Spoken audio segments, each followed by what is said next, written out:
సుఖం లేదురా అమ్మ, సుఖమే లేదు. చూసిందా మరి నీ ఇంట్లో దేవుడు ఉన్నాడు, సామన్నాడు, రుచిదానే బాధలు ఎవరికి జరుగుతున్నాయి, చిన్నలుగా పెద్దలుగా అంతా ఎవరు పడిపోతున్నో పెట్టాను.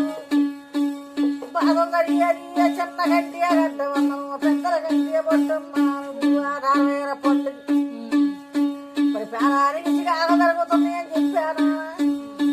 మరి ఆ బాధలు ఎక్కడున్నారో బాధలు కలిగేది ఇదిగో ఇదిగో ఆధారమైన పండు ఎదురుగో అంతు మీద ఎదుర్కొంటుంది. ఇదిగో తిన్ని దినాలు బట్టి చికాకు జరుగుతున్నాయి.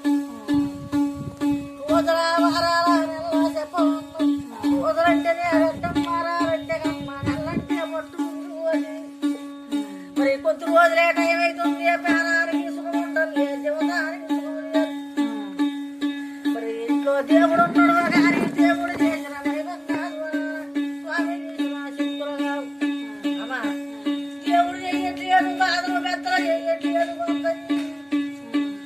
మధ్య చికాకులే ఉన్నాయి నాన్న, మధ్య సిగ్గులే ఉన్నాయి. మరి అది పోయి తెచ్చుకున్నారా దేవుడు అడుగుతుంది. అమ్మ దేవుడు పెట్టాడంటే పట్టున్నారు, ఎక్కడంటే అనే గడ్డం వచ్చేప్పుడు తెలియ గడపు మధ్యన బతుకే పదమమ్మా మధ్యలో తెచ్చారమ్మా, పోయి తెచ్చున్నారా చెప్పమమ్మా. పోయి బాగుంటే పోయి తెచ్చుకున్నారు నాన్న.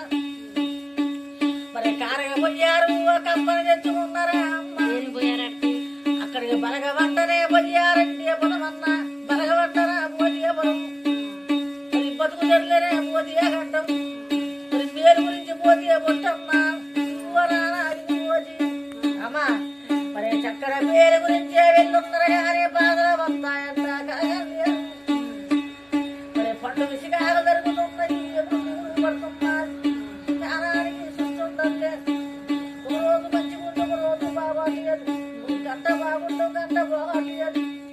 మరి నువ్వు ఏమన్నావు, దేవుళ్ళందరూ యాడికి పోయారు, పెద్దలందరూ యాడికి పోయారు.